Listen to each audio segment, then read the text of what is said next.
Iran menyerang pangkalan militer utama Amerika Serikat di Qatar. Serangan ini disebut sebagai balasan atas serangan Amerika Serikat terhadap fasilitas nuklirnya. Pasca serangan tersebut, Presiden Amerika Serikat Donald Trump tiba-tiba mengumumkan bahwa Iran dan Israel telah sepakat untuk melakukan gencatan senjata.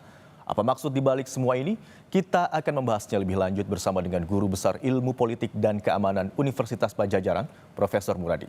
Selamat siang, Prof. Muradi. Selamat siang, Mas Imran. Apa kabar? Sehat, Sehat Prof. selalu. Alhamdulillah. Prof, yang menjadi pertanyaan sejumlah pihak begitu ya. Kenapa Trump tidak marah ketika pangkalan militer utama Amerika Serikat di Qatar diserang oleh Iran? Trump Ya, justru ada mengklaim Iran dan Israel sepakat untuk melakukan gencatan senjata.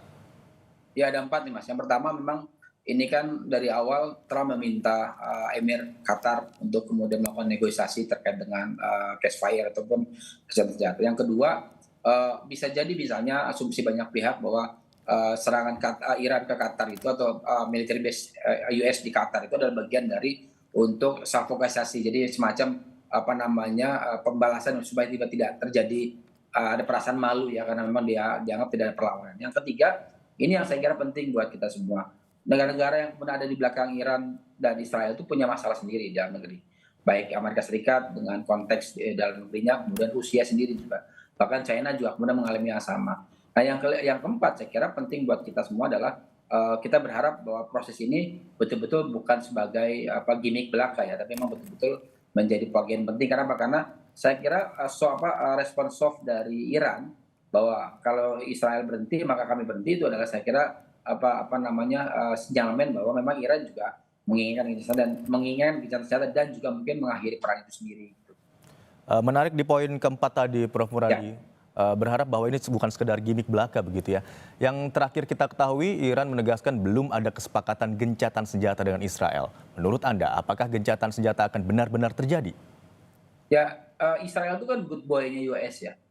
Jadi apapun yang kemudian nanti arahan dari Donald Trump ke Netanyahu begitu akan mau tidak mau, suka tidak suka akan diikuti oleh Israel. Karena apa? Karena ada satu yang saya kira penting buat kita tahu semua adalah ada bantuan yang kemudian di freeze sementara terkait dengan perang ini. Bantuan US ke Israel ya. Saya kira itu menjadi salah satu kunci bahwa kalau memang nanti misalnya Israel tidak mengikuti apa yang disarankan ataupun yang disampaikan oleh Donald Trump di awal, maka kemudian akan ada proses di mana Israel akan kemudian berada dalam posisi tidak didukung penuh oleh US. Ini yang saya kira juga jadi penting. Tinggal kontak kok. Saya kira Pak Donald Trump akan kontak Netanyahu untuk benar berhenti dan selesai sebenarnya. Karena konteks ini yang saya kira penting buat kita semua. Karena ini kan semacam semua terkunci. Israel terkunci dengan konteks dalam negeri juga tidak dalam posisi yang nyaman. US juga terkunci. Iran juga dalam posisi yang kemudian saya kira menjadi penting untuk kemudian transisi di antara mereka ya, karena memang dalam beberapa tahun belakangan ini kan ada fase di mana posisi Iran juga akan mengalami proses yang tidak sama lagi dengan 5-10 tahun yang belakang. Karena generasi saya nyebutnya generasi 79 itu pernah berganti dengan generasi yang baru. Ini yang saya kira juga penting kemudian melihat. Dan terakhir misalnya Rusia sendiri juga punya masalah di Ukraina, juga masalah di dalam negeri yang tidak kalah pelik. Saya kira seperti itu, Mas Imran.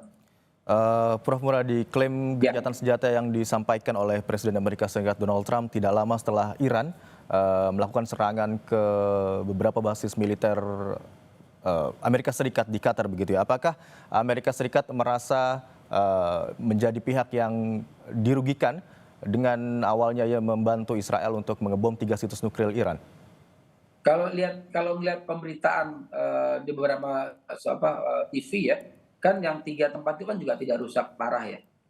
Bahkan kemudian semacam ya ada kerusakan tapi tidak separah klaim yang kemudian Donald Trump lakukan. Artinya memang itu juga jadi salah satu respon yang kurang lebih mirip dengan dilakukan oleh Iran dengan serangan ke military base di Qatar.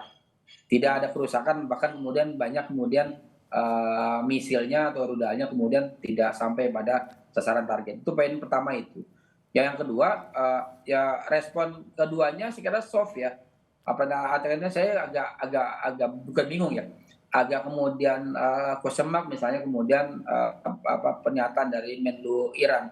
Menlu Iran bilang Ya. kalau memang ya Israel berhenti, kita juga berhenti. Itu sesuatu yang saya kira bukan khas Iran sebenarnya.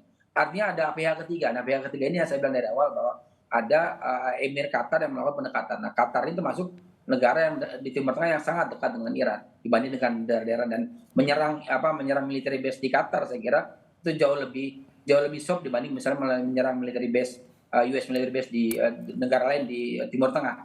Ini yang saya kira penting buat kita pahami bersama. Artinya apa? Artinya saya meyakini betul bahwa akan terjadi gencatan senjata dan berhenti. Karena memang tinggal kuncinya adalah Amerika Serikat meminta Israel untuk berhenti, dan saya kira akan berhenti seperti yang disampaikan oleh Donald Trump di sosial medianya seperti itu, Mas Imran. Baik, Amerika Serikat sudah memutuskan untuk ikut campur begitu dalam tanda kutip dalam perang atau konflik antara Iran dan Israel.